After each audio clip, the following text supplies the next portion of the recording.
ప్రభునందు ప్రియమైన దేవుని వారలారా, దేవుడు మనకిచ్చిన గొప్ప సమయాన్ని బట్టి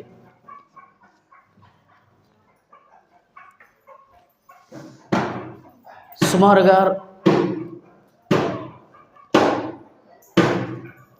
2 సార్లు ఒకే విషయాన్ని మనం నేర్చుకున్నాం. యేసుక్రీస్తు వారు పరలోకాన్ని వీడి ఈ పాపిష్టి లోకానికి రావలసిన అవసరత ఏమొచ్చింది? క్రీస్తు ఈ లోక ప్రవేశం ఎందుకు? యేసుక్రీస్తు వారు ఈ లోకానికి ఎందుకు వచ్చారు? ఏమండి, అబ్రహాము గారి కంటే ముందున్న యేసుక్రీస్తు వారు కన్యక గర్భములోనికి రంగప్రవేశం చేయవలసిన అవసరం ఏమొచ్చింది అని ఆలోచిస్తే, గత 2 భాగాలుగా మనం 2 విషయాలు మనం విన్నాం. ఏమండి, మొదటిది, యేసయ్య ఈ లోకానికి ఎందుకు వచ్చాడు అంటే, భయంకరమైన ఆరని అగ్నిగుండం నుండి మనలను తప్పించడానికి యేసయ్య ఈ లోకానికి వచ్చారు. అంటే ప్రతి మనిషి మరణము తర్వాత ఏముందయ్యా అంటే, ఏమండి, శరీర సంబంధమైన మరణము తర్వాత, సహజమైన మరణము తర్వాత ఏముంది అంటే, ఏ మానవ కంటికి కనబడని ఒక భయంకరమైన నరకము అనేది ఉంది. ఆ నరకము నుండి తప్పించడానికే యేసయ్య ఈ లోకానికి వచ్చారు. అది మొదటిసారి మనం విన్నాం. రెండవసారి ఏం విన్నాము అంటే, ప్రియులారా, యేసుక్రీస్తు వారు ఈ లోకానికి ఎందుకు వచ్చారు అంటే, పాపులుగున్న మనలను, దేవద్రోహులుగా ఉంటున్న మనలను, దేవాంతకులుగా బ్రతుకుతున్న మనలను దైవములుగా మార్చడానికి యేసయ్య వచ్చాడు. మీరు దైవములు అని నేనంటిని అని మీ ధర్మశాస్త్రములో రాయబడి ఉండలేదా అని ఆ రోజు యూదులతో చెప్పిన మాట. ఏమండి, మీకు అర్థమవుతుంది నా భాష? స్పందించండి. యేసయ్య ఈ లోకానికి ఎందుకు వచ్చారో 2 విషయాలు మనం విన్నాం. మళ్ళా చెప్తున్నాను. మొదటిది, భయంకరమైన ఆరని అగ్నిగుండం నుండి తప్పించడానికి ఈ లోకానికి వచ్చారు. రెండవది, లోకానికి యేసయ్య ఎందుకు వచ్చారు అంటే, ఏమంటే మనిషిని దైవముగా మార్చడానికి వచ్చాడు. పాపములు బ్రతుకుతున్న మనిషిని దైవాలుగా చేయడానికి, దేవుళ్ళుగా మార్చడానికే దేహము దాల్చింది ఒక దైవము. ప్రభువా, మీరు దేహాన్ని ఎందుకు ధరించుకున్నారు? లేదా ప్రభువా, మీరు శరీరాన్ని ధరించుకుని లోకానికి, లేదా ఈ లోకంకి వచ్చినప్పుడు మీరు శరీరాన్ని ధరించుకుని ఎందుకు వచ్చారు? శరీరాన్ని లేదా దేహాన్ని దాల్చుకుని లోకానికి రావాల్సిన అవసరం ఏముందంటే, ఏమండి, దేహాలు కలిగిన మనలను, ఈ భూమి మీద దేహాలుగా బ్రతుకుతున్న మనలను దైవాలుగా మార్చడానికే యేసయ్య ఏం ధరించుకొని వచ్చాడు ఈ భూమి మీదకి? శరీరాన్ని ధరించుకున్నాడు. ఈ భూమి మీదకి వచ్చాడు. ఏమంటే ఈరోజు కూడా 3వ విషయాన్ని మనం విందాం. యేసుక్రీస్తు వారు పాపపు లోకాన్ని, పరలోకాన్ని వదిలి ఈ పాపపు లోకానికి యేసయ్య ఎందుకు వచ్చారు? పరిశుద్ధమైన వాతావరణాన్ని వదిలి,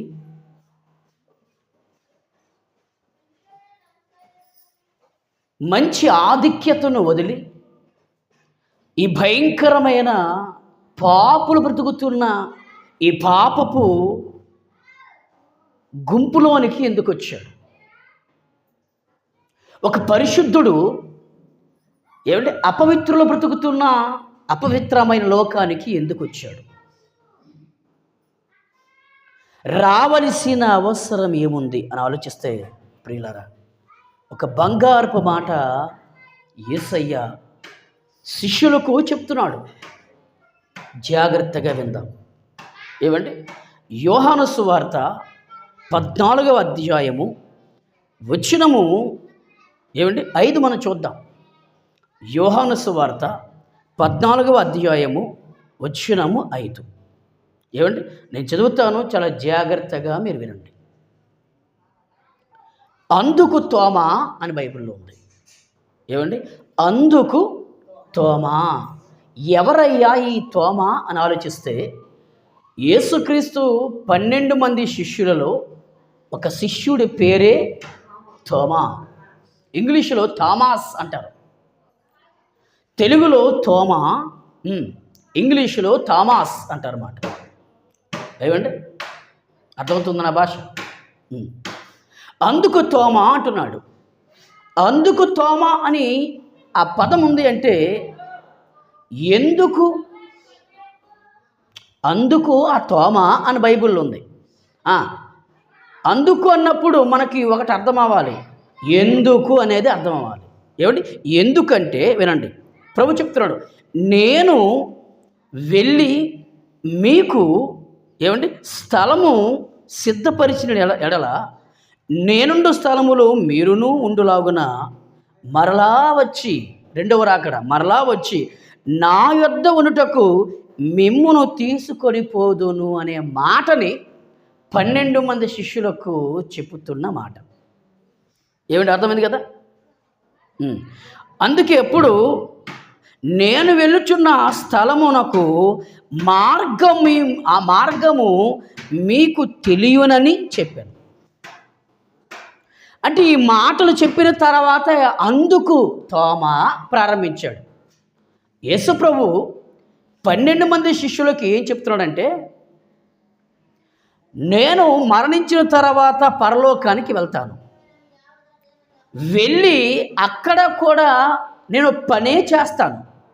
ఏంటయ్యా పని ప్రభువా అని మన ప్రభువుని అడిగితే, ప్రభు అంటున్నాడు, 12 మంది శిష్యులతో చెప్తున్న సందర్భం లేదా 12 మంది శిష్యులతో మాట్లాడుతున్న మాట ఏంటంటే, నేను మీకు స్థలము సిద్ధపరచడానికి నేను వెళ్తున్నాను. దేనికి? స్థలము సిద్ధపరచడానికి నేను పరలోకానికి వెళ్తున్నాను. నేను మీకు స్థలము సిద్ధపరిచిన తర్వాత మరలా నేను రెండవ రాకడ నేను భూమి మీదకి నేను వస్తాను.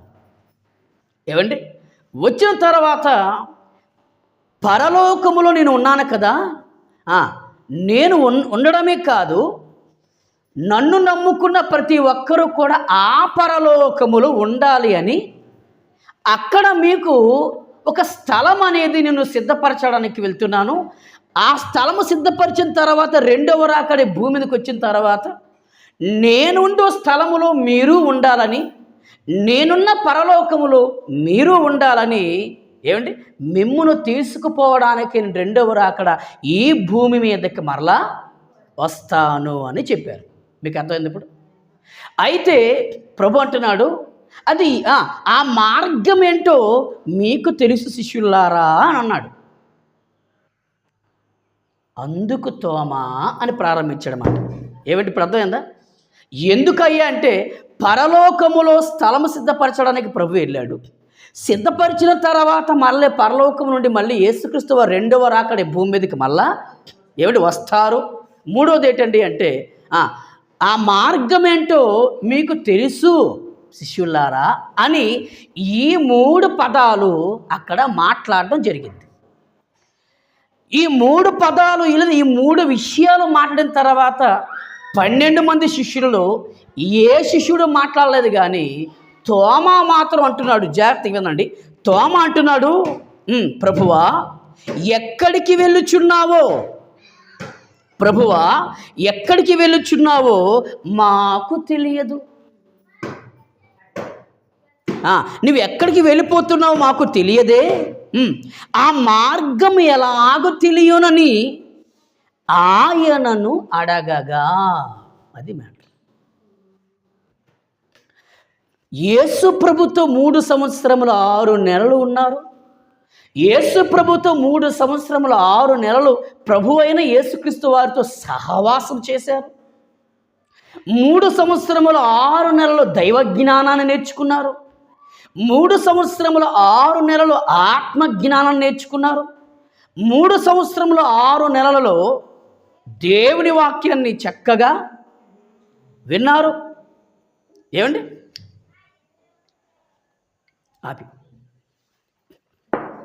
ఏమండి విన్నారు? మీకు అర్థమవుతుందా? 3 సంవత్సరములు 6 నెలలు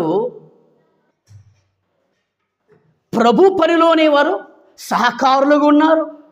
మరి ఎంత చేసిన తర్వాత, ఇంత దైవజ్ఞానం నేర్చుకున్న తర్వాత, ఇంత ఆత్మజ్ఞానం పొందుకున్న తర్వాత కూడా ఏమండి శిష్యులలో చిన్న సందేహం వచ్చేసింది. అందులో ఎవరికి ఎక్కువ సందేహం వచ్చిందంటే తోమా అనే శిష్యుడికి సందేహం వచ్చింది. ఏంటయ్యా సందేహం అంటే, ఏంటి ఆ డౌట్ అంటే, ఏంటి అనుమానం అంటే, ప్రభువా మీరు మమ్మల్ని వదిలి, మీరు మమ్మల్ని విడిచి ఎక్కడికి వెళ్ళిపోతున్నారో మాకు తెలియదే. మరి మీరు వెళ్ళు మార్గం ఏంటో మాకు తెలియదు. ఆ మార్గం ఏంటో మాకు మీరు చెప్పండి, తెలియచేయండి అంటున్నాడు. ఏమండి మరి యేసు ప్రభువారితో సన్నిహిత సంబంధం కలిగిన శిష్యులకే మార్గం గురించి తెలియకపోతే ఈరోజు గుడ్డిగా భక్తి చేసుకుని వెళ్ళిపోతున్న భక్తులకి ఏం తెలుస్తుంది మార్గం గురించి? నామకార్థ భక్తి చేస్తున్న భక్తులకి ఏం తెలుస్తుంది మార్గం గురించి? ఏమంటే విశ్వాసములు వృద్ధి పొందకుండా అవిశ్వాసులుగా బ్రతుకుతున్న వారికి ఏం తెలుస్తుంది మార్గం గురించి? ఏమంటే అవునా కదా? ఏమంటే దేవుణ్ణి అవసరానికి వాడుకుంటున్న భక్తులకి లేదా క్రైస్తవులకి ఏం తెలుస్తుంది మార్గము గురించి? పరిశుద్ధత లేకుండా, పవిత్రంగా బ్రతకకుండా, ప్రార్థన చేయకుండా, ఏమంటే దేవుని మీద ఆనుకోకుండా లోకములో బ్రతుకుతూ లోకాశలలో జీవిస్తున్న వారికి ఏం తెలుస్తుంది మార్గం గురించి? అవునంటారా కాదంటారా?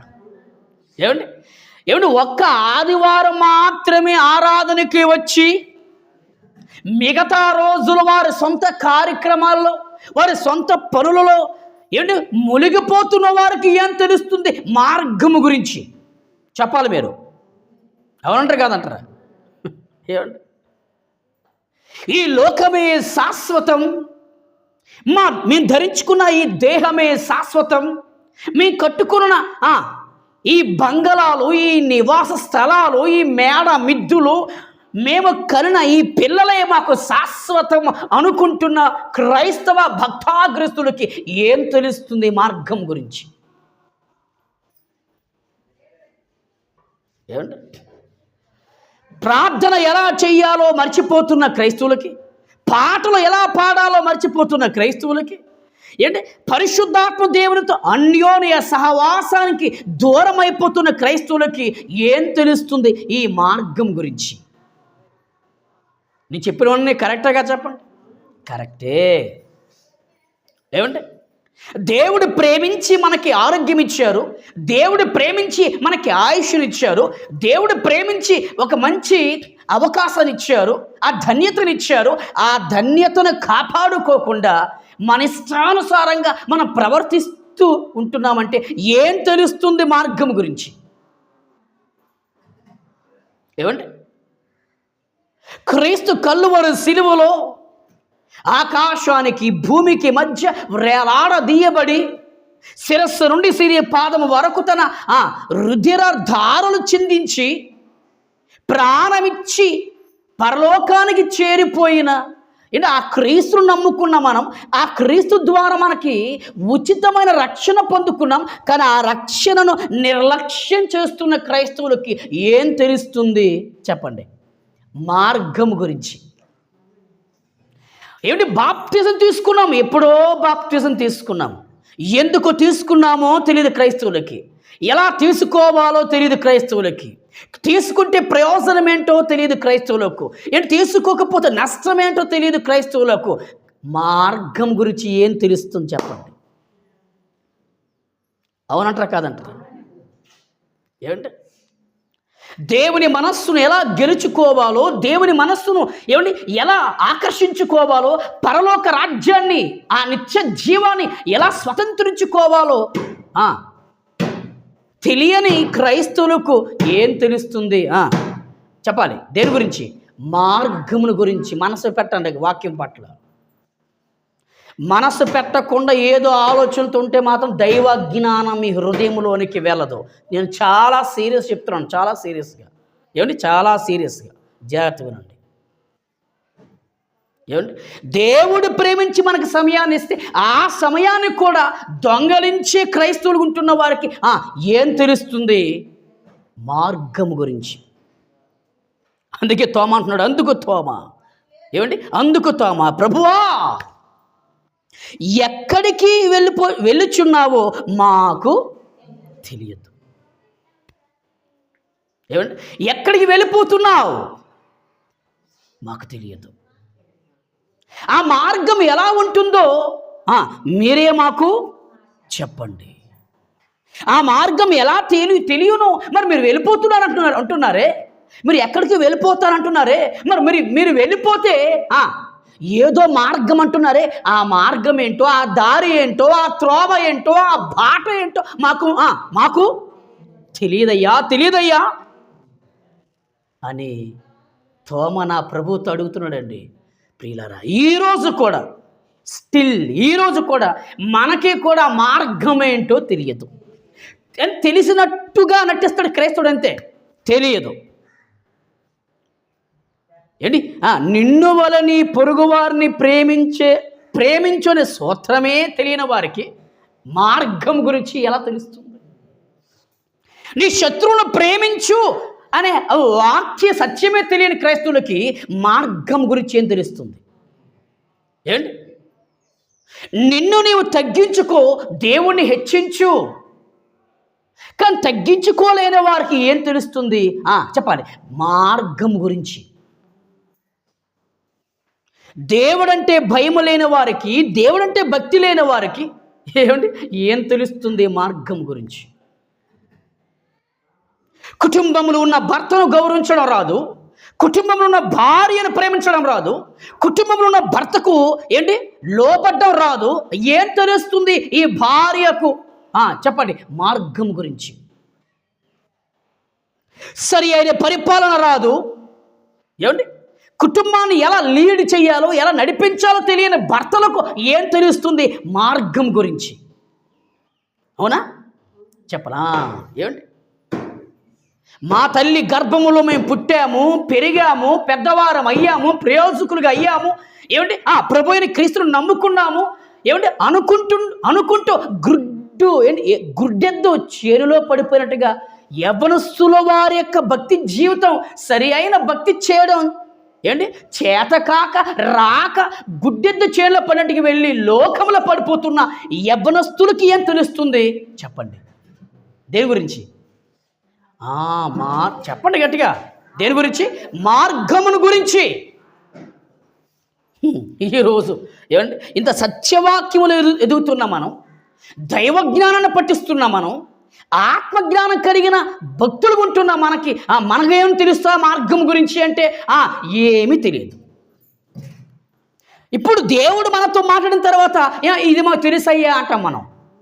దేవుడు మనతో మాట్లాడిన తర్వాత, జవాబు వచ్చిన తర్వాత ఇది మాకు తెలుసు బ్రదర్, తెలుసయ్యా గారు అంటాం మనం.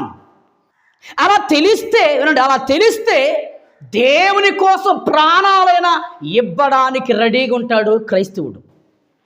మార్గము గురించి నిజంగా మనకు తెలిస్తే ప్రియులారా, ఆ మార్గం ఏంటో తెలిస్తే, ఆ మార్గం ఎలా ఉంటుందో తెలిస్తే దేవుని కోసం చావడానికైనా సిద్ధపడతాడు క్రైస్తవుడు. దేవుని వాక్యం వినేటప్పుడు ప్రియులారా, శ్రద్ధాభక్తులు కలిగి వినాలి, హృదయాన్ని సిద్ధపరుచుకుని వాక్యం వినాలి, విశ్వాసంతో వాక్యాన్ని వినాలి, ఆశతో వాక్యాన్ని వినాలనే విషయాలు తెలియని క్రైస్తవులకి చెప్పాలి, మార్గం గురించి ఏం తెలుస్తుంది చెప్పండి. క్రీస్తు ఈ లోక ప్రవేశం ఎందుకు? పరలోకాన్ని వీడి ఈ భయంకరమైన రోత లోకానికి ఎందుకు వచ్చావు ప్రభు అని అడిగితే, అయ్యా చెప్తున్నాడు మహానుభావుడు ఎందుకు వచ్చాడు. ఎందుకు వచ్చాడో చెప్తున్నాడు ఆయన. ఏమండి, ఏం తెలుస్తుంది చెప్పండి? లోకమే మాకు లోకమే మాకు కావాలి, లోక ఆచార సాంప్రదాయాల ప్రకారం మేము బ్రతకాలి, దైవవాక్యం మాకు అవసరం లేదు, దేవుని చట్టం మాకు అవసరం లేదు, దేవుని శాసనం మాకు అవసరం లేదు అని బ్రతుకుతున్న వారికి చెప్పండి గట్టిగా, ఏం తెలుస్తుంది? ఏం తెలుస్తుంది? దేని గురించి? మార్గం. అది చెప్పాలి మీరు, మార్గముల గురించి. మీరు ఇలా కూర్చోండి, మధ్యాహ్నం వరకు ఎన్నో చెప్తాడు దేవుడు. ఇప్పుడు నేను చెప్పిన మాటలన్నీ అవన్నీ సగానికి సగం మన తప్పులు కూడా ఉన్నాయిలే చెప్పండి. ఏంటి, మన లోపాలు కూడా ఉన్నాయి అందులో. అంటే క్రైస్తవుడు మరిచిపోయాడు. అయ్యో, మేము వెళ్ళవలసిన స్థలం ఒకటి ఉంది. ఏమిటి? మేము ప్రయాణం చేయవలసిన స్థలం ఒకటి ఉంది, కానీ ఆ స్థలాన్ని ఈరోజు క్రైస్తవుడు మరిచిపోయాడండి. మరిచిపోయాడు కనుక ఏమండి, మతిస్థిమితం లేని భక్తులుగా బ్రతుకుతున్నారు కనుక అటువంటి వారికి ఏం తెలుస్తుంది? మార్గముల గురించి. ఏమండి, దేవుని వాక్యాన్ని ప్రారంభం నుండి వినవలసిన క్రైస్తవులు దేవుని వాక్యం ఏమండి ప్రారంభం నుండి వినలేని వారికి ఏం తెలుస్తుంది చెప్పండి గట్టిగా? మార్గముల గురించి.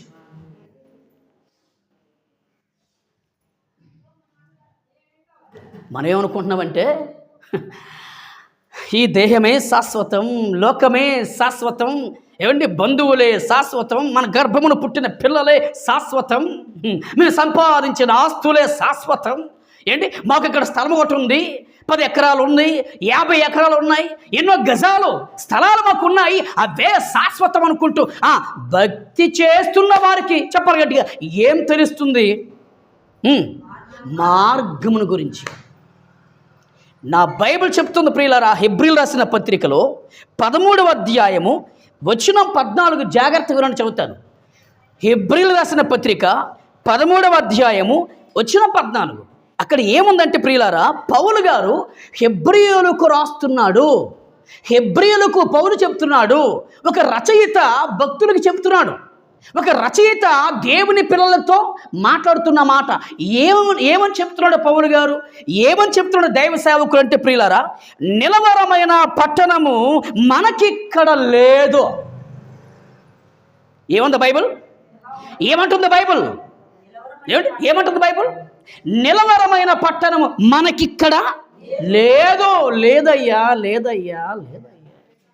నిలవరమైన పట్టణమే మనకు లేనప్పుడు ఈ నిలవరమైన దేహం ఉంటుందా? చెప్పాలి. నిలవరమైన పట్టణమే మనకు లేనప్పుడు అంటే అర్థం ఏంటి? కలకాలం, స్థిరకాలం, చిరకాలం అని అర్థం. మరి నిలవరమైన పట్టణము మనకిక్కడ లేదు అంటున్నప్పుడు ప్రియులారా, మరి ఈ దేహం ఉంటుందా? ఉండదు. మనం కట్టే ఇల్లు ఉంటాయా? ఉండవు. మన పిల్లలు ఉంటారా? ఉండరు. మనమే ఉండకపోతే వాళ్ళే ఎందుకు ఉంటారు? ఏంటి, నిలవరమైన పట్టణం మనకి ఇక్కడ లేదు, కానీ బైబిల్ కానీ ఉండబోచున్న వాటి కోసం, ఉండబోచున్న దానికోసం ఎదురు చూచుచున్నాము అన్నాడు పౌలు. ఏటి ఉండబోతుంది? దేనికోసం భక్తులు ఎదురు చూస్తున్నారంటే ఒకటి ఉంది. ఏంటయ్యా అంటే చెప్పాలి ఇప్పుడు, పరలోక రాజ్యం. ఏటండి బైబిల్లో? ఏమండి, ఇంత మహాభక్తులే, హేమీలే, ఇంత జ్ఞానులే, ఇంత పండితులే ఏం చెప్తున్నారు క్రైస్తవులకయ్యా అంటే? ఇంత జ్ఞానం కలిగిన సేవకులు క్రైస్తవ సమాజానికి ఏం చెప్తున్నారు తెలుసా? క్రైస్తవులారా, అన్నల్లారా, తమ్ముళ్ళారా, అమ్మల్లారా, నాన్నల్లారా, అక్కల్లారా, చెల్లిల్లారా, మనకి నిలవరమైన పట్టణం మనకి ఇక్కడ లేదు. మరి నిలవరమైన పట్టణము కావాలి అంటే, స్థిరకాలం ఉండే పట్టణము కావాలంటే, చిరకాలం ఉండే పట్టణము కావాలంటే ఒకటి ఉంది. ఎక్కడుంది అంటే అదుగో పైనున్న లోకం, పరలోకం. పైనున్న లోకం నిత్యలోకం, నిత్యరాజ్యం. దానికోసమే మేము ఎదురు చూస్తున్నామన్నాడండి పౌలు. అంటే ఏమండి, అబద్ధం ఆడుకొని చెప్పండి, ఈరోజు మనం భక్తి చేస్తున్న మనం, క్రైస్తవులుగా ఉంటున్న మనం ఏంటి ఆదివారం పూట మాత్రం వాక్యం వింటాం, చక్కగా వెళ్ళిపోతాం, మన ఇష్టానుసారంగా మన పనులు చేసుకుంటాం. అబద్ధం అనుకొని చెప్పండి, మనం ఎప్పుడు కూడా ఇప్పటికీ కూడా ఒకటే మర్చిపోయాం. ఏంటంటే నిలవరమైన పట్టణము మనకి ఇక్కడ లేదు. మనం ధరించుకున్న ఈ దేహమే మనతో ఉండదు. నిన్న ఒక వ్యక్తి చచ్చిపోయాడు తెలుసా మీకు? కుమారమ్మల ఆయన చచ్చిపోయాడు, జక్కువ. యాక్సిడెంట్ అయి చచ్చిపోయాడండి పాపం. వాళ్ళు మమ్మల్ని పిలవకపోయినా మేము దేవుని ప్రేమను బట్టి, నా క్రీస్తు ప్రేమేంటో నేను నా భార్య వెళ్ళి చూసి వచ్చాం. వారి బాధల్లో మా బాధను పంచుకున్నాం. వారు ఏడుస్తున్నప్పుడు మేమే కన్నీరు కార్చాం. వారు వేదన పొందుతున్నప్పుడు మేము కూడా వేదన పొందాం. వారు బాధపడుతున్నప్పుడు మేము కూడా బాధపడ్డాం. వారిని బలపరిచాం, ప్రార్థించాం, ఓదార్చాం. చూసారా ఏమైపోయింది? దేహం సమాధి అయిపోయింది. మరి ఈ సమాధి అయిపోయిన ఈ దేహం కోసం ఈరోజు ఎంత మక్కువేంటి మనకి? నిలవరమైన పట్టణం మనకి ఇక్కడ లేదు అని బైబిల్ చదివిస్తున్నప్పుడు మరి ధరించుకున్న దేహం ఏమంత ఉంటుందని ఎలాగనుకుంటున్నాం మనం? అందుకే భక్తులు అంటున్నారు, ఏమన్నారు తెలుసా? ఉండబోవు దానికోసం స్థిరకాలం ఉంటుంది ఒక లోకం, చిరకాలం ఉంటుంది లోకం.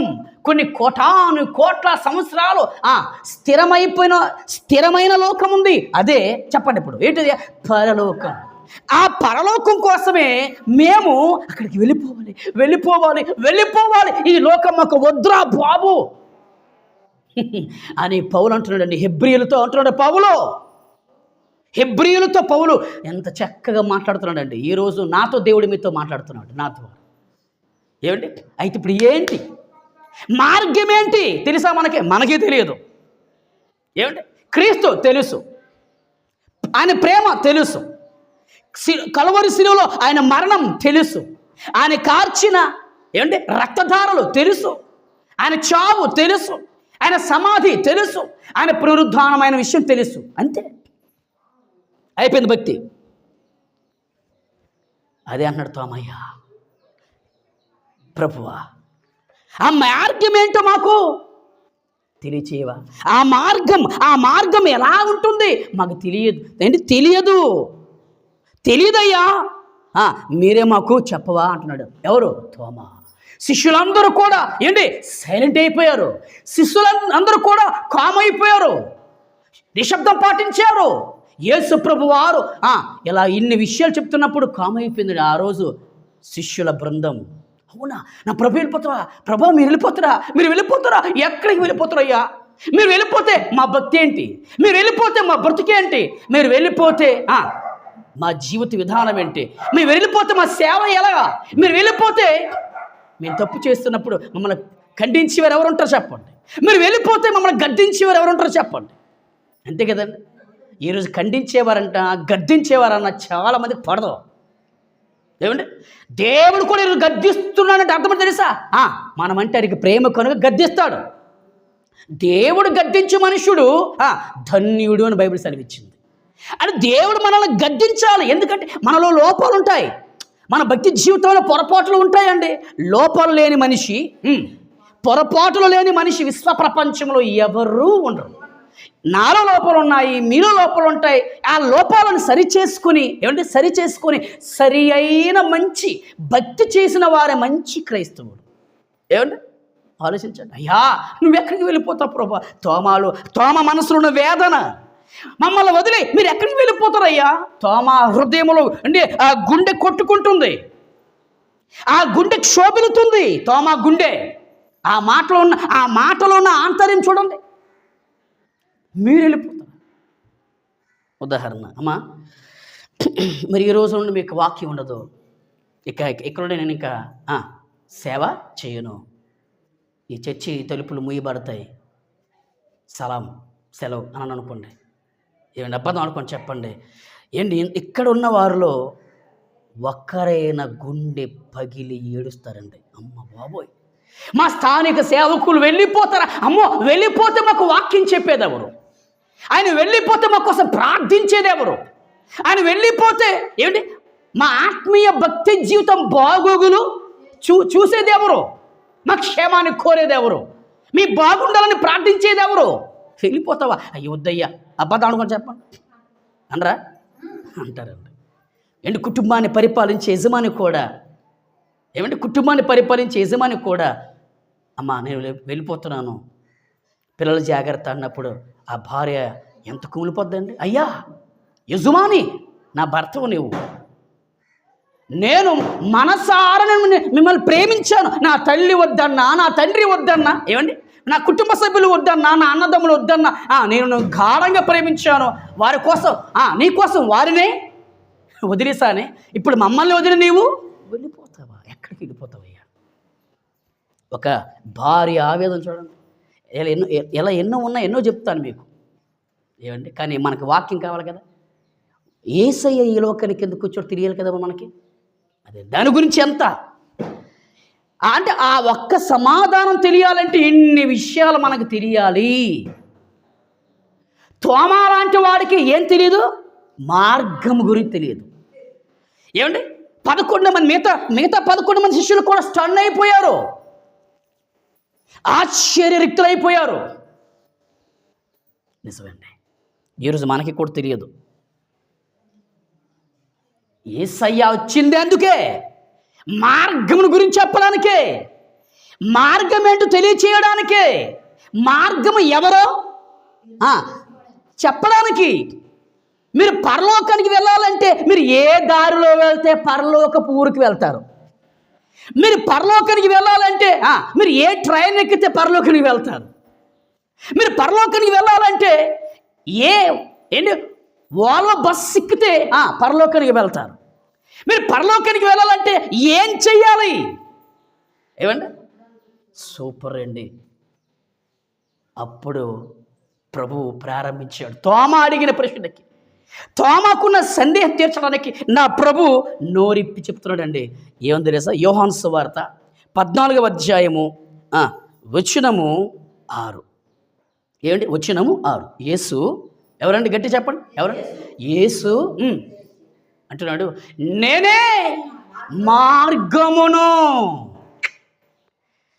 నేనే మార్గమును అన్నాడు. అంతే.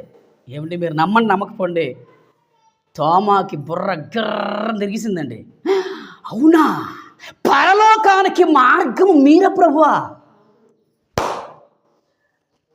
ఇన్ని సంవత్సరాలు మీ పాదాల దగ్గర వాక్యం నేర్చుకున్నాము, కానీ ఆ గొప్ప విషయం మీ మర్చిపోయిందండి. మీ మర్చిపోయిన ప్రభువా, మీ పాదాల దగ్గర ఇంత మహా జ్ఞానాన్ని, దైవ జ్ఞానాన్ని, ఆత్మజ్ఞానాన్ని పఠించిన మేము, నేర్చుకున్న మేము, ఇంత చిన్న లాజిక్ మేము మిస్ అయిపోయావా?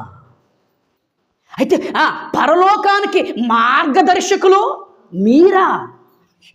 అమ్మయ్య, అయితే మేమందరము కూడా అదృష్టవంతులమే. ఎంత సరదా పడ్డారు తెలుసా శిష్యులు. ఏమండి ఆ మార్గం ఎలా ఉంటుంది, ఆ మార్గం ఎలా మాకు చెప్పవా అని అడిగిన ఆ తోమా సందేహాన్ని, ఆ తోమా యొక్క ప్రశ్నకి నా ప్రభువు ఇచ్చిన జవాబేటే తెలుసా శిష్యులారా? ఏంటి? యోహాను సువార్త 14వ అధ్యాయము వచనం 6. యేసు నేనే మార్గమును అన్నాడు. I am the way, I am the way, I am the way. నేనే మార్గమును అన్నాడు. అంతే. ఏ మాట అండి అది? మామూలు మాట కాదు ప్రియులారా.